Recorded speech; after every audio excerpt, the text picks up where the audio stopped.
हर हर महादेव। आप सभी पर महादेव की कृपा सदा बनी रहे। आज के इस वीडियो में आप सुनेंगे शनि प्रदोष व्रत की कथा। आज सावन माह के शुक्ल पक्ष का शनि प्रदोष व्रत है। आज दिनांक है 17 अगस्त शनिवार और हर महीने के कृष्ण और शुक्ल पक्ष की त्रयोदशी तिथि को प्रदोष व्रत रखा जाता है। इस दिन प्रदोष काल में भगवान शिव की पूजा करके कथा का श्रवण करने से सभी मनोकामना की पूर्ति होती है। आज प्रदोष काल का समय शाम 6:08 से 7:03 तक रहेगा। हिंदू धार्मिक शास्त्रों में शनि प्रदोष का विशेष महत्व है, क्योंकि शनिदेव भगवान शिव के परम भक्त थे और प्रदोष व्रत का यह संयोजन पवित्र और विशेष है। जो लोग शनि दोष से पीड़ित हैं, उन्हें इसके बुरे प्रभाव से मुक्ति पाने के लिए शनि प्रदोष व्रत का पालन करके व्रत की कथा अवश्य ही पढ़नी या सुननी चाहिए। साथ इस दिन भगवान शिव के साथ साथ शनिदेव की पूजा करके शनिदेव का आशीर्वाद भी लेना चाहिए। शनि प्रदोष व्रत रखने वाले भक्तों को कुंडली में चल रही शनि की महादशा से मुक्ति मिलती है और सुख, शांति और समृद्धि की प्राप्ति होती है। साथ ही उनके सभी प्रकार के भय और कष्ट भी दूर हो जाते हैं। शनि प्रदोष व्रत की पौराणिक कथा के अनुसार एक बार की बात है, एक नगर में एक सेठ जी रहते थे। सेठ जी के घर में हर प्रकार की सुख सुविधाएं थी। उनके पास अपार धन संपत्ति थी, लेकिन उन्हें एक ही दुख था कि उनकी कोई संतान नहीं थी। इसी कारण सेठ और सेठानी दुखी रहते थे। उन्होंने संतान प्राप्ति के लिए कई उपाय किए, व्रत उपवास रखे, लेकिन सफलता नहीं मिली। तब दुखी होकर कुछ समय बीतने पर सेठ जी ने अपना काम नौकरों को सौंप दिया और खुद सेठानी के साथ तीर्थ यात्रा के लिए चल पड़े। अपने नगर से बाहर निकलने पर उन्हें एक साधु महाराज मिले जो कि ध्यान मग्न बैठे हुए थे। सेठ और सेठानी साधु के पास गए और हाथ जोड़कर उनके ध्यान से उठने का इंतजार करने लगे।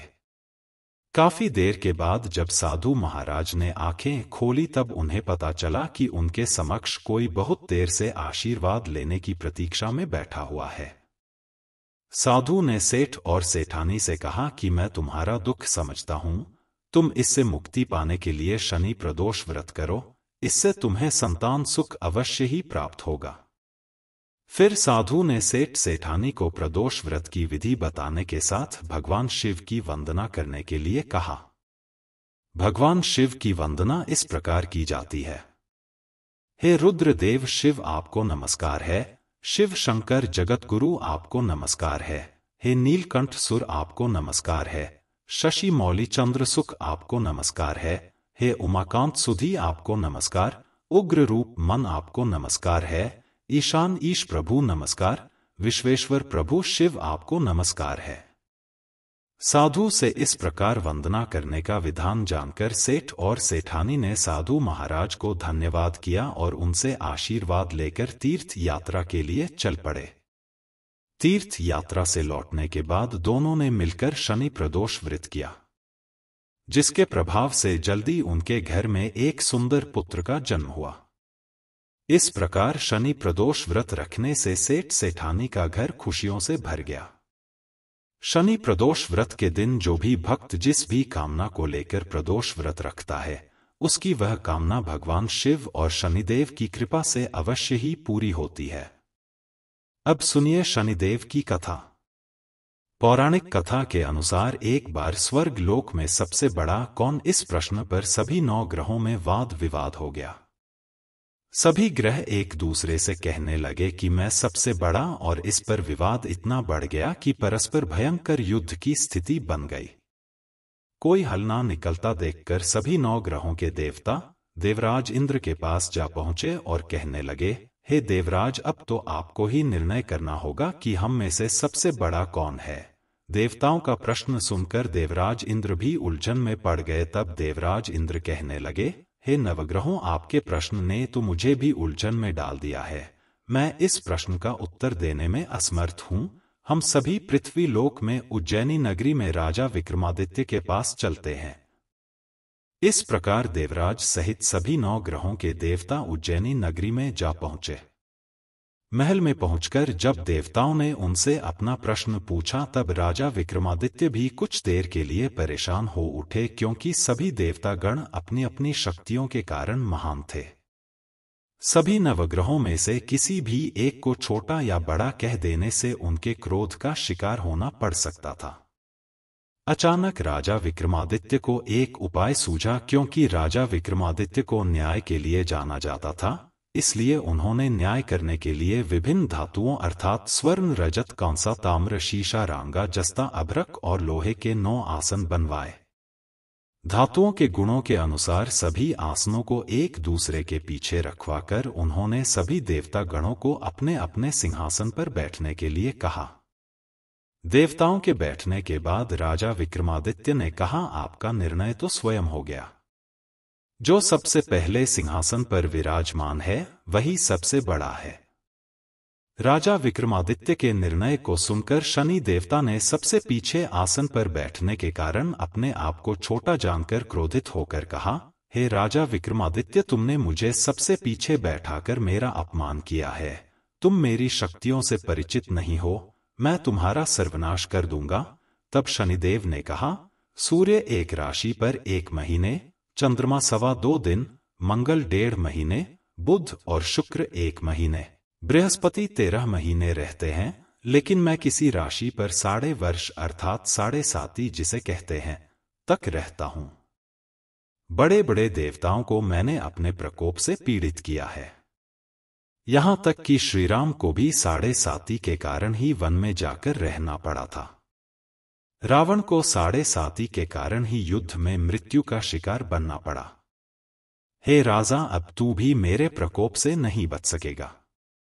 इसके बाद अन्य ग्रहों के देवता तो बड़ी प्रसन्नता के साथ वहां से चले गए, परंतु शनिदेव बड़े क्रोध के साथ वहां से विदा हुए। राजा विक्रमादित्य पहले की तरह ही न्याय करते रहे। उनके राज्य में सभी स्त्री पुरुष बड़े आनंद से अपना जीवन यापन कर रहे थे।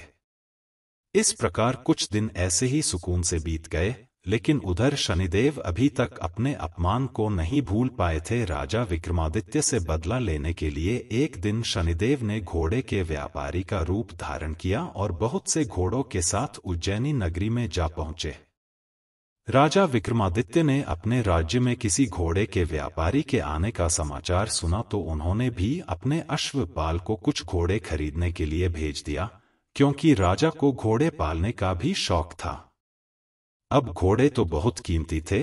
अश्वपाल ने जब वापस लौटकर इस बारे में राजा विक्रमादित्य को बताया तो राजा ने स्वयं आकर एक सुंदर और शक्तिशाली घोड़े को पसंद कर लिया। घोड़े की चाल देखने के लिए राजा उस घोड़े पर सवार हुए तो वह घोड़ा तो बिजली की गति से दौड़ पड़ा। तेजी से दौड़ता हुआ घोड़ा राजा को दूर एक जंगल में ले गया और फिर वहां राजा को गिराकर जंगल में कहीं गायब हो गया।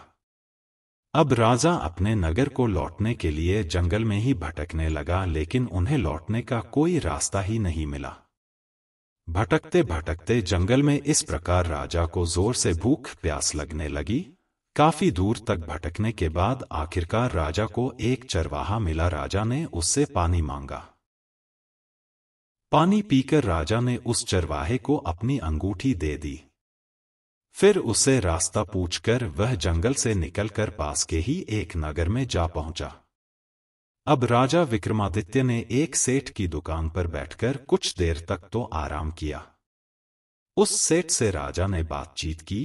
राजा के बारे में पूछा तो राजा ने बताया कि मैं उज्जैनी नगरी से आया हूं। राजा की कुछ देर दुकान पर बैठने से अब सेठ जी को बहुत बिक्री हुई।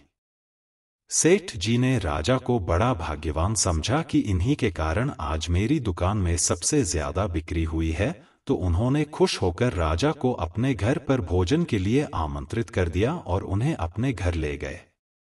सेठ के घर में सोने का एक हार खूंटी पर लटका हुआ था।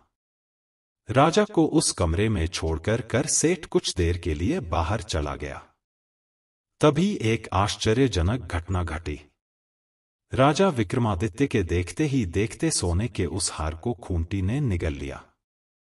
वापस लौटकर सेठ ने देखा कि हार तो वहां पर था नहीं, हार को गायब देखा तो चोरी का संदेह राजा पर ही किया, क्योंकि उस कमरे में केवल राजा ही अकेला बैठा था। तब सेठ ने अपने नौकरों से कहा कि इस परदेसी को रस्सियों से बांधकर नगर के राजा के पास ले चलो। इस तरह से राजा को रस्सियों से बांधकर नगर के राजा के पास ले जाया गया। राजा ने जब राजा विक्रमादित्य से हार के बारे में पूछा तो उन्होंने बताया कि उनके देखते ही देखते खूंटी ने तो हार को निगल लिया था। इस पर राजा ने क्रोधित होकर चोरी करने के अपराध में राजा विक्रमादित्य के हाथ पांव काटने का आदेश दे डाला। किसी ने भी राजा की बात का विश्वास नहीं किया। इस तरह से राजा विक्रमादित्य के हाथ पांव काटकर उन्हें नगर की सड़क पर छोड़ दिया गया। कुछ दिनों के बाद एक तेली उन्हें उठाकर अपने घर ले गया और उन्हें अपने कोलू पर बैठा दिया।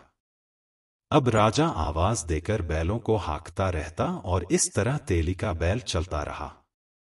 अब राजा को भोजन भी मिलता रहा।